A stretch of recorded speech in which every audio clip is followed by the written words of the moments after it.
Hi friends, welcome back to my channel. तो आज मैं बहुत टाइम बाद जो है वापस से फेस कैम के साथ वीडियो बना रही हूँ। बस थोड़ा सा ये था कि शिफ्टिंग था, फिर मैं यहाँ से वहाँ आ गई, फिर कुछ काम था। और फिर सब आपको पता है कि पॉडकास्ट बनाना थोड़ा सा आसान होता है। फिर आपको बैकग्राउंड की, कैमरे की, सेटिंग की, सेटअप की, इनकी ज़्यादा ज़रूरत भी नहीं होती है। प्लस एडिटिंग में भी थोड़ा कम टाइम लगता है, कहीं पर भी बैठकर आप एडिट कर सकते हो। तो बस यही एक रीज़न था, बाकी कोई और रीज़न नहीं था। कोशिश करूँगी मैक्सिमम अब जो है मैं वो वापस से अपने फेस कैम के साथ ही बना सकूँ। तो आज का जो टॉपिक है बात करने का, वो होने वाला है सुमित महल पर। आपने देखा, सुमित महल को तो अब सभी जानते हैं, वो कोई ऐसा नहीं है कि जिनके बारे में अब लोग नहीं जानते हैं। सबको पता है, जो हमारी जगत दीदी है उनकी उनसे सगाई हुई है, यानी कि बहुत सारे लोग उनको जगत जीजा जी भी बोल रहे हैं। तो उनके बारे में बात होने वाली है। कुछ कुछ चीज़ें थी, मैंने बहुत सारी चीज़ें अपने पिछले पॉडकास्ट में भी कवर किया है। जिन्होंने वो नहीं देखा है प्लीज़ वो जाकर देखिएगा, क्योंकि मैंने बहुत ही डिटेल में बहुत सारी चीज़ें आपके साथ शेयर की है, जिसमें हमने ये भी बताया है कि सुमित महल जी अब तक शादी क्यों नहीं की थी, क्यों उनकी इतनी एज है, क्यों वो जगत दीदी से ही शादी करना चाहते थे। और ये भी हमने बताया था कि उन्होंने ये खुद अपने मुंह से ही ये सब चीज़ें किसी एक क्रिएटर को बताया था। अब लोग तो लोग हैं भाई, क्या कर सकते हैं। लोग उन क्रिएटर को कमेंट कर रहे हैं कि आप झूठ बोल रहे हो, हम नहीं बता सकते, क्योंकि वो एक बाउंडेशन में बंधी हुई थी। सुमित महल जी के एक प्रॉमिस में बंधी हुई थी कि उन्होंने कहा था कि बहुत सारी चीज़ें अभी रिवील मत कीजिएगा। सो दैट्स वाई उन्होंने बहुत सारी चीज़ें रिवील नहीं की थी। तो उसकी वजह से ही उन्होंने वो चीज़ें नहीं दिखाई थी। लेकिन जनता है ना, तो क्या कर सकते हैं। जनता की वजह से ही जैसिका जी चुप बैठ गई थी, जिनको बहुत सारे लोग अब ये कह रहे हैं अब क्यों उठ कर आ रहे हो। भाई अब एक बात बताइए, जब जनता उनको मान नहीं रही थी उनकी बातों को, अब जनता उनकी बातों को मान रही है। सो उन्होंने यही वक्त सही समझा। यही रीजन था कि सरिता जी को चुप बैठना पड़ा, क्योंकि जनता जो है ना, वो उतनी पूजनीय बना दिया था उन्होंने उस जगत दीदी को, कि वो उनकी वजह से ना लोगों को बुरा भला कहते थे। इवन उनको इतना ट्रोल करते थे कि लोगों ने कमेंट बॉक्स तक भी अपने ऑफ कर दिए। तो ये है जनता का एकता, या ये कह लो कि जनता का जादू। तो जब जनता का जादू सर चढ़ जाता है ना, तो लोग बौखला जाते हैं। और इसी बौखलाहट में बहुत सारे काम ऐसे किए हैं जगत दीदी ने, जो अब बाहर आकर निकल रहे हैं। बहुत सारे लोग हैं, बहुत सारे क्रिएटर हैं, इवन बहुत सारे तो छोटे यूट्यूबर हैं, बहुत सारे बड़े यूट्यूबर हैं, बहुत सारे छोटे क्रिएटर हैं, जिन्होंने ये सारी चीज़ें बाहर आकर बोली हैं, बहुत सारी चीज़ें बताई हैं कि हमारे साथ क्या हुआ। इवन इनकी दादागिरी, धमकाने का और ये गाली गलौज करने का, बुरा भला बोलने का, ये जो आप देखते हो ना पर्दे पे, पर्दे के पीछे कुछ और होता है और पर्दे के आगे कुछ और होता है। तो पर्दे के आगे की जगत दीदी से तो आप सब वाकिफ थे, अब धीरे धीरे पर्दे उठ रहे हैं। तो जो पर्दे के पीछे वाली जगत दीदी हैं, उनका भी चेहरा अब धीरे धीरे सबके सामने आ रहा है। तो अब वो इसीलिए सारी चीजें, अब जो क्रिएटर की हमने बात की थी पिछले पॉडकास्ट में बताया था, उनको भी लोग यही बोल रहे थे कि भाई तुम ये सारी चीज़ें क्यों कह रही हो, तुम झूठ बोल रही हो, कोई सबूत नहीं है। तो उन्होंने अपनी वीडियो पे वो चैट दिखाई है, जो फ़ोन पर उन्होंने बात की है, वहाँ पर सुमित महल का प्रोफाइल भी है, वहाँ पर हाय हेलो भी हुआ है। और जो वर्ड टू वर्ड उन्होंने अपने वीडियो में बोला था कि मेरी इस तरह से बात हुई है, वैसी वहाँ पे चैट हुई है। एंड देन उसके बाद वहाँ पर नॉर्मल कॉल जो होती है, इंस्टा पे ही कॉल हुई है, तो वो कॉल भी वहाँ पर की गई है। उस कॉल में भी उन्होंने जो बातें की है, और जब इतनी बातें सही बता रही हैं तो आगे की बातें भी वो डेफिनेटली सही होंगी। और जो मेरी ऑब्जर्वेशन थी वो भी सही निकली थी। लेकिन कुछ कुछ टॉपिक थे जो भी, जिन टॉपिक पर मुझे यहाँ पर बात करनी थी। तो पहला पॉइंट, जैसे कि मैंने कहा है कि ये जो शादी है ये भी लव मैरिज है। वो अलग बात है कि शायद जगत दीदी की तरफ से परसेंटेज कम हो प्यार की, या फिर उनके लिए सिर्फ और सिर्फ मजबूरी का रिश्ता हो ये। क्योंकि जैसे कि हमने वो रिकॉर्डिंग जो आपने सुनी थी, उस रिकॉर्डिंग में भी ये कहते हुए सुना था कि मैं तो ये शादी सिर्फ ताशी के लिए कर रही हूँ। मतलब उनकी अपनी पर्सनल कोई गरज नहीं था, अपनी कोई पर्सनल उनको ये नहीं चाहिए था, उनको सिर्फ ताशी के लिए शादी करनी थी। तो देखा जाए तो सुमित जी की तरफ से था ये। लेकिन अगर वो पर्सनल भी नहीं था और ताशी के लिए भी था, तो कॉम्प्रोमाइज़ कहीं ना कहीं तो किया, तो रजामंदी तो अपनी दी थी ना। तो उस रजामंदी के चलते हुए भी और 2 साल से जानते हुए, और जहाँ तक मुझे ऐसा लग रहा है भाई ये सिर्फ कहने की बात है, 100% उनकी तरफ से था। तभी सामने वाले को इतना हौसला मिला कि उन्होंने शादी तक ये बात पहुंचाई। अदरवाइज अगर सामने वाले को कोई रिस्पांस नहीं मिलेगा तो कोई बात को शादी तक नहीं लेकर जाएगा। और जब ये सारी चीज़ें हुई तो इतनी सो मच नौटंकी क्यों। सबने वो व्लॉग देखा होगा जगत दीदी का, जहाँ पर वो रो रो के आंखों में आंसू। और रोने से याद आया भाई, रोना तो उनका विक्स का था, जो कि हमें जेसिका बता चुकी हैं कि अगर रोना नहीं आता है तो विक्स लगा लो, रोना आ जाएगा। तो फिर उससे आप जो भी चाहे वो इमोशनल सीन आप कर सकते हो। तो जगत दीदी के अब तक जितने भी रोने वाले, इमोशनल वाले, आंसू बहाने वाले जितने भी हो सकता है वीडियोज़ हों, वो सब उनके विक्स लगाने से ही होंगे। क्यों, ये हम नहीं कह रहे हैं, ये खुद जगत दीदी कह रही थी, जो कि जेसिका जी के थ्रू हमें सामने को मिला था। और अगर गलत है तो काउंटर वीडियो बनाइए उनके लिए, बताइए कि हाँ वो गलत बोल रही है या सच बोल रही है। तो चलिए, तो वो जब सारी चीज़ें थी तो इतनी सो मच नौटंकी क्यों, रोना, टसवे बहाना, ये सब चीज़ें करना। जब भाई का शायद कोई इवेंट था, पता नहीं एनिवर्सरी थी या क्या था, और जब ये बोला गया भाई के थ्रू कि हमने बहन के लिए रिश्ता देख लिया है और अब हम इनकी शादी कर रहे हैं, तो जब 2 साल से 2.5 साल से जानते हो और ये भी पता है कि सामने वाला आपको प्यार कर रहा है और आपने उसको रिस्पॉन्स दिया है, तो इतना नौटंकी क्यों। भाई वही वाली बात है कि ये एक पक्की कंटेंट क्रिएटर हैं, इनको बहुत अच्छी तरीके से पता है कि किस तरह के कंटेंट क्रिएट करने से मुझे कितने व्यूज़ आएंगे। और यही वजह है कि जेसिका जी ने इनका चैनल अपने चैनल के बाद शुरू किया। और जेसिका जी क्योंकि ये वो ट्रोलिंग में आ गई, बाकी सारी चीज़ों में आ गई, क्योंकि उन्होंने कंट्रोवर्सी नहीं की, क्योंकि उन्होंने ज़बरदस्ती के टसवे नहीं बनाए, क्योंकि उन्होंने जेन्युइन कंटेंट दिया, इसलिए वो पीछे रह गई। और क्योंकि ये मैडम जो थी ये कॉन्टेंट बनाने में, लोगों से जो है आंसू लगा के अपना कंटेंट क्रिएट कराने में, सब पे धौंस जमाने में, सब पे जो है दादागिरी करने में इतनी एक्सपर्ट थी कि सबसे ये सब करा के इतने सारे क्रिएटर से रिश्ता नाता बना के अपने चैनल को यहाँ से यहाँ ले आए। तो यही एक रीज़न था कि आज उनके सब्सक्राइबर यहाँ पर है और आज वहाँ पे। लेकिन जो जनता यहाँ से यहाँ ले जा सकती है वो जनता वहाँ से यहाँ भी ला सकती है, ये भी कोई दो राय वाली बात नहीं है। तो मेरा कहने का मतलब ये था कि जब इतनी सारी चीज़ें वाली बात थी और ये था कि भाई ये सब दोनों म्यूचुअल अंडरस्टैंडिंग से सारा रिश्ता हो रहा था, दोनों ने एक तरफ से तो प्यार था, 100% एक तरफ से प्यार था, और वही प्यार की वजह से वो आज ये सारा खामियाजा भुगत रहे हैं और शायद आगे तक भी वो सारी चीज़ें झेलते रहेंगे। आपने अगर एक चीज़ नोटिस की होगी, मैं ये बात नहीं कहना चाहती थी, और सही बताऊं तो मैं इससे पहले भी जब मैंने इनको ये कंट्रोवर्सी आई थी उससे पहले भी जब इनकी कई बार वीडियो देखी, क्योंकि मैं इनको जब से जानती हूँ, जब से मैंने इनकी जॉस टॉक पे वीडियो देखी थी। बहुत सारे लोगों ने तो जब वो जॉस टॉक पे आई थी तभी देख ली थी, लेकिन मैंने ये कुछ टाइम पहले देखी थी, यानी कि कोई मतलब जब इनके सरिता जी के साथ ये सब चल रहा था उससे कुछ दिन पहले ही मैंने वो जॉस टॉक वाली वीडियो देखी थी। क्योंकि मैं जॉस टॉक को फॉलो करती हूँ, तो उसकी जैसे भी उन पर जो भी आते हैं, जिन भी क्रिएटर की स्टोरी होती है मैं वो सुनती हूँ। तो वहाँ मैंने इन मैडम की भी स्टोरी वगैरह सारी चीज़ें सुनी। फिर जब मैंने एक बार वो वीडियो देख ली थी तो मुझे फीड में फिर वो और वीडियो सजेस्ट होने लगी कि क्या किया, अस्पताल के लिए कैसे हुआ था, ये न्यूज़ में भी आए थे। फिर मतलब ऐसे तरह से जब म्यूचुअल फ्रेंड्स होते हैं तो उनकी भी वीडियो रिकमेंड होती है, एंड दैट्स वाई पहले मैंने इनकी वीडियो देखी, एंड दैट्स वाई मुझे फीड में फिर नीतू जी की वीडियो नज़र आने लगी थी। तो मुझे फिर वो नीतू जो है वो जेन्युइन पर्सन लगती थी और अच्छी लगती थी। तो कई बार मैंने उनकी वीडियोज़ पर कमेंट भी किया, क्योंकि मुझे उनका कंटेंट अच्छा लगता था, वीडियोज़ अच्छी लगती थी, या उनका वो तरीका अच्छा लगता था। इवन मुझे उनका वो जो व्यवहार था ना वो मुझे बड़ा अच्छा लगता था। क्योंकि हम लोगों के यहाँ क्या होता है, एवरी टाइम वैसे तो हेड कवर करना चाहिए, करते ही हैं बहुत सारे लोग, लेकिन जो एवरी टाइम नहीं भी करते हैं, लेकिन जब अजान हो रही होती है तो हमेशा सर कवर करते हैं। और ये मैंने उनमें बहुत अच्छी चीज़ देखी। तो मैंने उनकी वीडियो पे जब कई बार ऐसी चीज़ें देख ली तो मैंने ये कमेंट भी उनको किया था कि मुझे आपकी ये बात बहुत अच्छी लगती है कि आप इस तरह से जब सर ढकते हैं तो वो चीज़ मुझे बहुत अच्छी लगती है। तो मुझे नीतू जी जो है ना वो मुझे मतलब पर्सनली सही बताऊँ तो आज भी मुझे उनके लिए बहुत ज़्यादा फील हो रहा है, बहुत बुरा लग रहा है कि इन सारे पचड़ों में सिर्फ एक दोस्ती निभाने के खातिर, एक दोस्ती निभाने के खातिर तो वो बर्बाद हो गई, जेसिका जी बर्बाद हो गई, और एक दोस्ती निभाने के खातिर आज नीतू जी बर्बाद हो गई। लेकिन अगर नीतू जी तक मेरी ये वीडियो पहुँच रही है तो प्लीज़ मैं आपसे ये कहूँगी कि किसी के चक्कर में आके आप अपना काम मत ख़राब कीजिए। आप बहुत अच्छा काम करती हैं, मेहनत करती हैं, और मेहनत करते रहिए, और आप अपनी वीडियोज़ को नॉर्मल ज़िंदगी पे ले आइए। क्योंकि जब दुनिया को फ़र्क नहीं पड़ रहा, उन लोगों को फ़र्क नहीं पड़ रहा जिन लोगों की वजह से आज आप इस हालत में हैं कि लोगों की ट्रोलिंग का शिकार हो गई है, या फिर लोगों ने आपको बुरे भले कमेंट किए हैं। ये पब्लिक है, जब पब्लिक आपका नया कंटेंट देखेगी तो भूल जाएगी। जिन लोगों ने ये सारी भसड़ मचाई है, वाईटी पे इतनी गंदगी मचाई है, वो व्लॉग पे व्लॉग डाल रहे हैं, लाइव पे लाइव कर रहे हैं, और अपने काम से पीछे नहीं हट रहे हैं। जो काम उनके लिए बहुत बड़ा है, या ये कह लो कि जिस काम की वजह से ये लाइमलाइट में आए हैं, तो आप अपना काम क्यों पीछे कर रहे हो। आप भी अपना लगातार वीडियोस बनाइए, नॉर्मल रूटीन की वीडियो बनाइए, और अपने नॉर्मल रूटीन पर लौट आइए प्लीज़। हम सब आपको बहुत मिस करते हैं, और हम सबका सपोर्ट आपके साथ है। तो मैं टॉपिक से भटक गई थी, वापस से अपने टॉपिक पर आते हैं।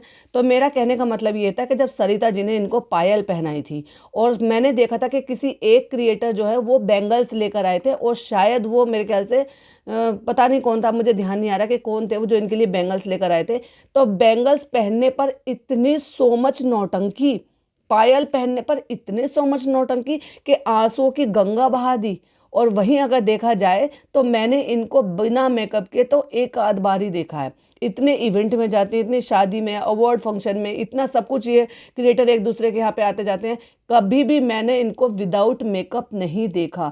इतना मेकअप, इतने भड़कते कड़कते कलर, मुझे उससे कोई ऑब्जेक्शन नहीं है कि अगर किसी का हस्बैंड नहीं है तो उसमें कोई दिक्कत नहीं, लेकिन मुझे जो प्रॉब्लम है वो इस नौटंकी से प्रॉब्लम है।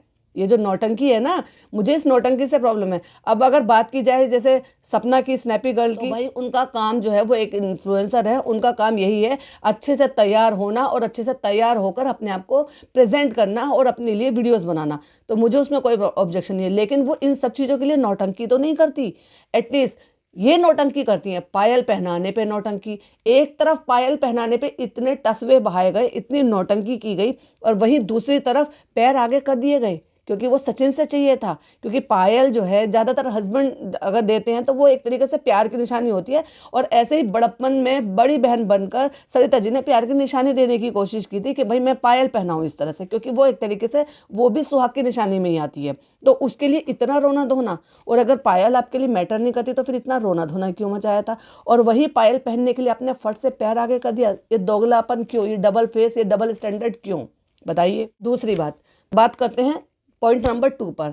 अगर ये सुमित जी से पहले से जुड़ी हुई थी और ये 1.5 साल से इनके साथ इनका कनेक्शन बना है, मतलब जैसे सुमित जी ने बताया है या उन क्रिएटर के थ्रू हमें ये पता चला है कि ये सुमित जी ने इनकी तब मदद की थी जब इनको, ये एक छोटी क्रिएटर हुआ करती थी और इनको इनके चैनल में प्रॉब्लम आई थी, यानी कि जब जैसिका जी के साथ ये कनेक्टेड थी तब तक ये इस ग्रुप से नहीं मिली थी। यानी कि ये आपका जो सचिन, मनीषा, किट्टू, इन सब का जो भी ग्रुप था उसमें ये जब तक नहीं एंटर हुई थी।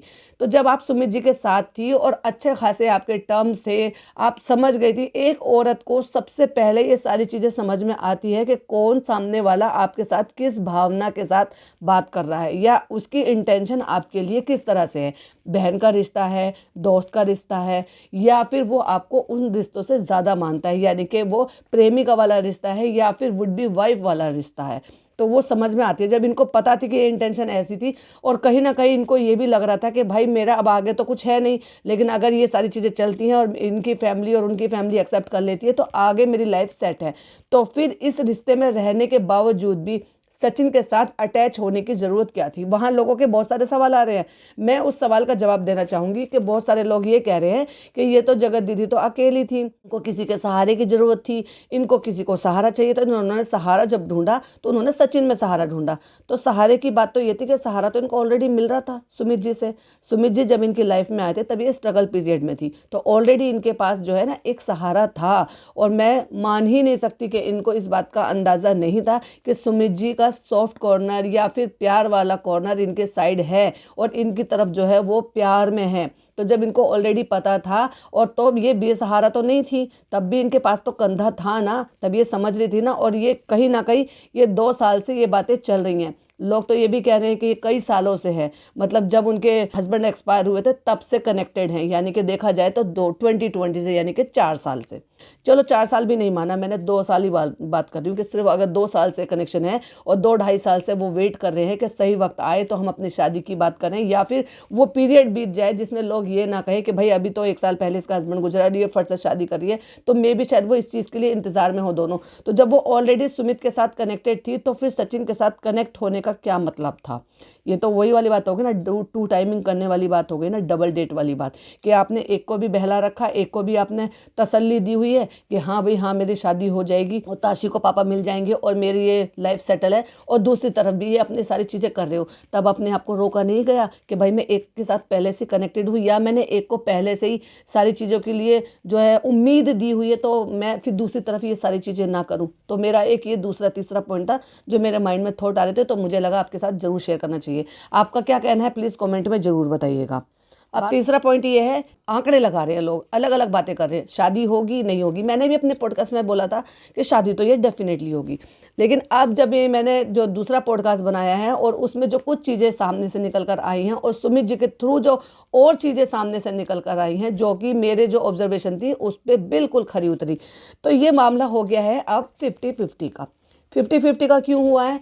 क्योंकि इनकी फैमिली जो है कोई एक इज्जतदार फैमिली है और उनका लड़का भले ही चाहे वो 30 साल का हो, 35 साल का हो, 32 साल का हो, कोई ये नहीं चाहेगा कि कोई दुहेजवा मतलब उसको बोलते हैं जिसकी ऑलरेडी शादी हो चुकी होती है, या फिर मैं ये कहूँगी शब्दों में कि एक विडो लेडी प्लस उसके साथ एक 7-8 साल की बच्ची का साथ, प्लस उम्र में बड़ी है, तो कोई भी ऐसी लड़की हमारे घर की बहू बने या फिर हमारे बेटे की ज़िंदगी में आए जिस पर ऑलरेडी एक बच्ची की जिम्मेदारी है, लेकिन उसके बावजूद भी अगर वो अपने बेटे की खुशी के लिए इन सारी चीज़ों के लिए राज़ी हो गए, क्योंकि देखिए कोई भी आज की डेट में इतना महान नहीं है, लेकिन महानता जो है ना वो सब नीचे बैठ जाती है जब अपने बच्चों की जो जिद आ जाती है ना माँ बाप के सामने, तो माँ बाप झुक जाते हैं। यही वजह है कि बच्चों की लव मैरिज को आजकल पेरेंट्स जो है वो एक्सेप्ट कर लेते हैं, और कई हमारी जानकारी में भी ऐसा हुआ है कि लोग पहले इतनी इतनी बातें बनाती थे, लेकिन आजकल की डेट में उनके बच्चों ने इंटरकास्ट मैरिज, लव मैरिज की है और माँ बाप ने सपोर्ट करके खूब धूमधाम से शादी कर दी है।